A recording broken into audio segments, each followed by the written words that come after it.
Right, yeah, I fitted a new camshaft on in this, and the other head I had was fractured across the port, so I had to buy a new one.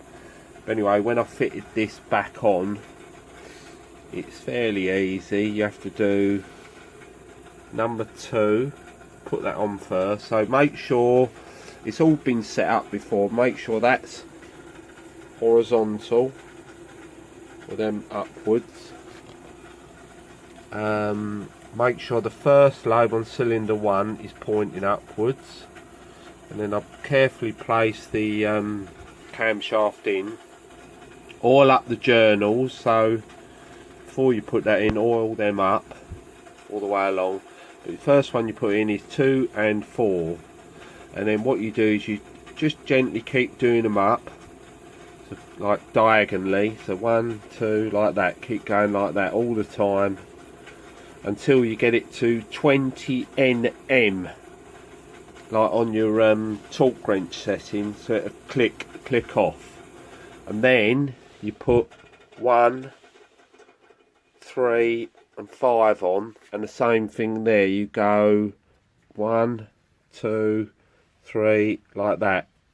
Keep going diagonally across until you hit the 20 Nm on the same as that. This one, what you have to do is put some some gasket sealant onto that one, because that's the outside. I put a new oil seal on there before I put that on, and that's gasket sealant on there.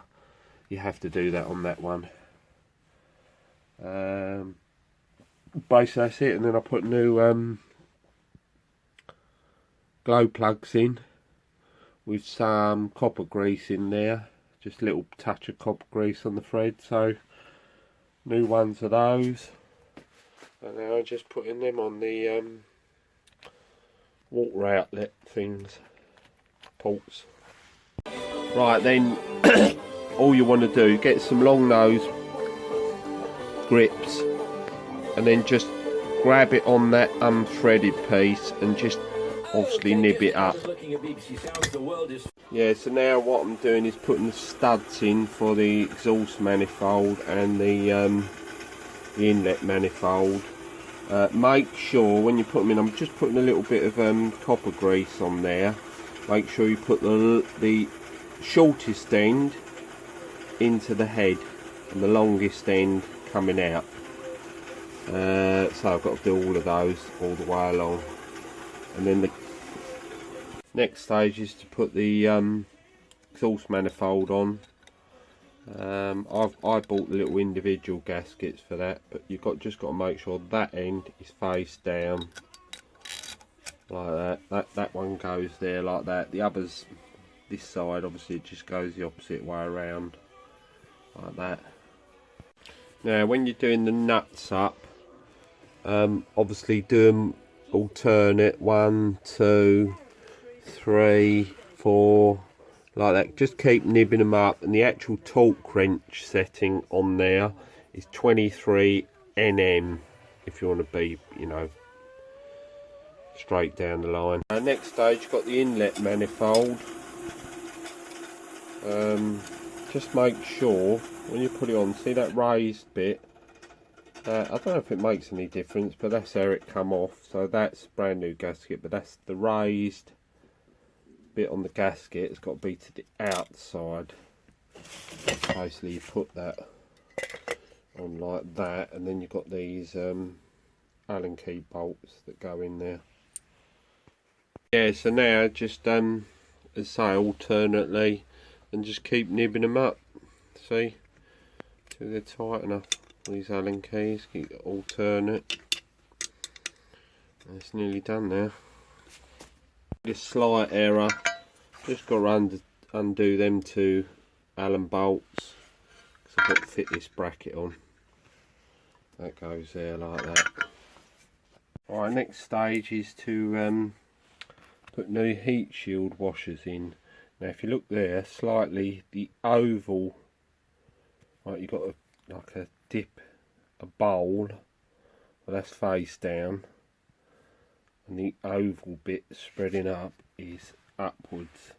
and it recommends, yes, they're easy going like that, recommends you put brand new ones of each of those in if you take the injectors out. And I bought some, there was only about £9.50 for 5. I'm putting the injectors in. You need a 27mm open-ended spanner or an adjustable. I'll put a little bit of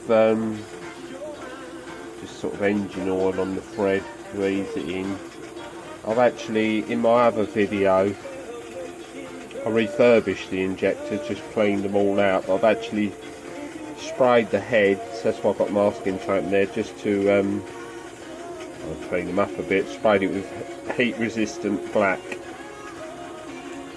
You just put them in like that, clockwise, do them up, and then nip them up with the adjustable.